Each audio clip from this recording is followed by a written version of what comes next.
എല്ലാവർക്കും trade root മലയാളത്തിന്റെ daily ഗോൾഡിന്റെ പ്രൈസ് മൂവ്മെന്റ് അനാലിസിസിലേക്ക് സ്വാഗതം. ഇപ്പോൾ നിൽക്കുന്നത് നമ്മുടെ ഡെയിലി ചാർട്ടിലാണ്. ഡെയിലി ചാർട്ടിൽ പ്രീവിയസ് ഡേ, അതായത് ഇന്നലത്തെ ക്യാൻഡിലിന്റെ ലോ ആൻഡ് ഹൈ മാർക്ക് ചെയ്തിട്ടുണ്ട്. അതിന്റെ ഉള്ളിലാണ് ഇന്നിപ്പോൾ ട്രേഡ് ചെയ്തുകൊണ്ടിരിക്കുന്നത്. വലിയ മൂവ്മെന്റ് ഒന്നും കാണിക്കുന്നില്ല. കാലത്ത് മാർക്കറ്റ് ഓപ്പൺ ചെയ്തതിനു ശേഷം വലിയ മൂവ്മെന്റ് ഒന്നും കാണിക്കുന്നില്ല. നമുക്ക് ഇന്നത്തെ പ്രൈസ് എങ്ങനെയൊക്കെ മൂവ് ചെയ്യാന്നുള്ളതൊന്നും നോക്കാം. അതിന് വേണ്ടിയിട്ട് നമുക്ക് ചെറിയ ടൈം ഫ്രെയിമിലേക്ക് പോകാം. 4 അവറിന്റെ ടൈം ഫ്രെയിമിലേക്ക് പോകാം.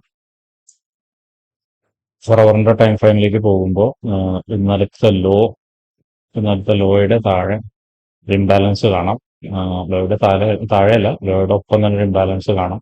ഇംബാലൻസിൽ വന്നിട്ടാണ് മാർക്കറ്റ് മുകളിലോട്ട് പോയിരിക്കുന്നത്. അത്യാവശ്യം മോശമില്ലാത്ത റിജക്ഷൻ തന്നിട്ടുണ്ട്.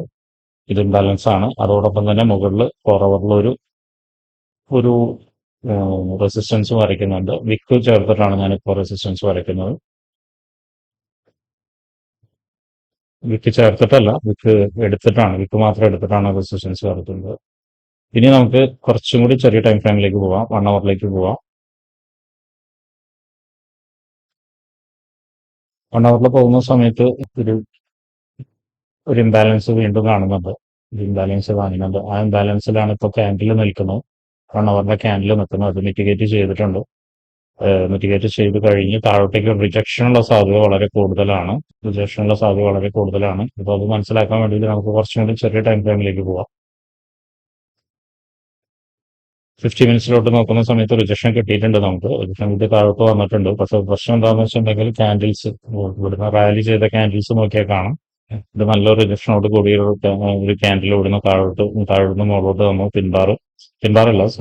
ഇംബാലൻസിൽ നിന്നൊരു നല്ലൊരു ക്യാൻഡിൽ നമുക്ക് താഴോട്ടൊന്ന് മുകളിലോട്ട് വന്നു. അതിനുശേഷം രണ്ടാമത്തെ ക്യാൻഡിൽ പിൻബാർ തന്നു. അവിടുന്ന് മുകളിലോട്ട് ഇങ്ങനെ നല്ലൊരു റാലിയോട് കൂടി പോകുന്നതാണ്. എന്നിരുന്നാലും ഒരു ഇംബാലൻസ് ആയതുകൊണ്ട് നമുക്ക് അവിടുന്ന് റിജക്ഷൻ കിട്ടാനുള്ള സാധ്യത കാണുന്നുണ്ട്. അപ്പോൾ ഇപ്പോൾ ഒരു എൻട്രി എടുക്കാതിരിക്കുകയായിരിക്കും നല്ലത്. നമുക്കൊരു കുറച്ചും കൂടി ചെറിയ ടൈം ഫ്രെയിമിലേക്ക് പോയി കഴിഞ്ഞതിന് ശേഷം ഏകദേശം ഇതിന്റെ ഒരു 50% വെച്ചിട്ട് ഒരു റിസ്കി എൻട്രി എടുക്കാം. ഒരു മാക്സിമം ഒരു 12 വിത്തോ അല്ലെങ്കിൽ ഒരു 15 വിത്തിന്റെ ഒരു റിസ്കി എൻട്രി എടുക്കാം. അത് വെക്കുന്ന സമയത്ത് 1:2 എന്നുള്ള രീതിയിലേക്ക് വെച്ച് ഈ ഒരു ലെവലിൽ ടാർഗറ്റ് വെച്ചെടുക്കാം. സ്കാൽപ്പിങ്ങിന് വേണ്ടിയിട്ട് ഇത് ഉപയോഗപ്പെടുത്താം നമുക്ക്. ഇത് റിസ്കി എൻട്രി ആണ്. സക്സസ് ആവാനും സക്സസ് ആവാതിരിക്കാനും സാധ്യതയുണ്ട്. ഇനി കുറച്ചും കൂടി താഴോട്ടേക്ക് ഇറങ്ങുകയാണെങ്കിൽ, ഇപ്പൊ നമ്മൾ വെച്ചിരിക്കുന്ന പോയിന്റിൽ നിന്ന് കുറച്ചും കൂടി താഴോട്ട് ഇറങ്ങുകയാണെങ്കിൽ ഇവിടെ ഒരു സപ്പോർട്ട് ഏരിയ കാണുന്നുണ്ട്. കുറച്ച് മുകളിലോട്ട് കയറ്റി വരും. അവിടുത്തെ സപ്പോർട്ട് ഏരിയ കാണുന്നുണ്ട്. അപ്പൊ ഈ സപ്പോർട്ട് ഏരിയയിൽ നിന്ന് ഒരു എൻട്രി നമുക്ക് ഒരു അപ്പിലേക്ക് എടുക്കാം. അതും 1:2 എന്നുള്ള ഒരു ഇതിലേക്ക് തൽക്കാലം എടുത്താൽ മതി. കാരണം എന്താണെന്ന് വെച്ചിട്ടുണ്ടെങ്കിൽ മാർക്കറ്റ് ചിലപ്പോൾ സൈഡ് വൈസ് ആവും. സെക്ടറിൽ കൂടുതലും സൈഡ് വൈസ് ആവും. ഏഷ്യൻ സെക്ടർ കഴിഞ്ഞു കഴിഞ്ഞാൽ ഒരുപക്ഷെ ലണ്ടനിലേക്ക് മുകളിലേക്ക് പോകാനുള്ള സാധ്യത കാണുന്നുണ്ട്.